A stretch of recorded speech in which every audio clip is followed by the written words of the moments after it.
শেষ, সব শেষ। এক ফোনেতেই সব শেষ। একটা ফোন কল আর তাতেই খোয়া গেল 2.5 লক্ষ টাকা।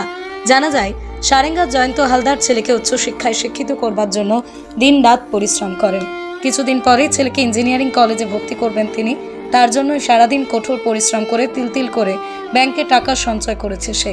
গত 27 তারিখ সন্ধ্যায় একটি অজানা নাম্বার থেকে তার কাছ থেকে একটা কল আসে। কল রিসিভ করতেই ফোনের ওপার থেকে বলা হয় আপনার মোবাইলটি আপডেট করুন। ফোন কেটে যায়। তারপরে আসে একটি মেসেজ। সেই মেসেজে ক্লিক করতেই ঘটে যায় চরম সর্বনাশ। ব্যাংক অ্যাকাউন্ট থেকে কেটে নেওয়া হয় 2.5 লক্ষ টাকা। আর এরপরে বন্ধ হয়ে যায় মোবাইলের ইনকামিং কল। আর কয়েকদিন পর ছেলেকে ইঞ্জিনিয়ারিং কলেজে ভর্তি করানোর কথা। কোথায় পাবে এখন ছেলেকে ভর্তি করবার টাকা? সেই ভেবেই চিন্তায় ভেঙে পড়েছে জয়ন্তবাবু। আজ সব হারিয়ে পথে বসেছে সে। অবশেষে সারেঙ্গা থানা ও পুলিশের সাইবার ক্রাইম বিভাগের দ্বারস্থ হয়েছেন তিনি। ফোনে একটা হোয়াটসঅ্যাপ নাম্বার একটা কল আসে, দিয়ে কলে বলে যে আপনার ইয়েটা আপডেট করুন, ফোনটা আপডেট করুন। দিয়ে আমি কলটা কেটে দিই। দিয়ে আমার একটা হোয়াটসঅ্যাপে মেসেজ আছে, সেই মেসেজটা আমি জাস্ট দেখার জন্য সুইপ করি। সুইপ করার পরেই আমার দেখা যায় যে আমার ফোন থেকে টাকা মানে সেকেন্ডের মুহূর্তে মিনিটের মধ্যে কাটতে শুরু করে।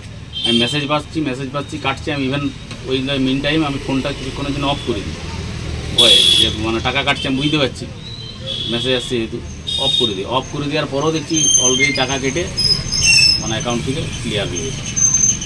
ব্যাংক থেকে আরবিএল দুটো ব্যাংক থেকে আমার টাকা বন্ধ হয়ে গেছে। কোনো ওটিপি শেয়ার করেছিলেন? না, আমি কোনো ওটিপি শেয়ার করিনি। জাস্ট মেসেজটা দেখেছিলেন, ওপেন করে মেসেজটা আমি হাত দিয়েছি।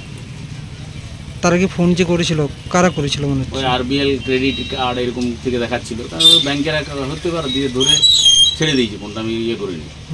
তারপরে মানে আমার ফোনে একটা মেসেজ আছে, ওই মেসেজটা আমি মানে ধরি। মেসেজটা ধরার পর থেকে এরকম শুরু করে। তারপর কত টাকা কেটেছে? আমার মোটামুটি আমি হিসাব যা পেয়েছি 2.5 লক্ষ টাকার মতো আমার কাটা গেছে। ব্যাংক থেকে গেছে, আরবিএল থেকে গেছে।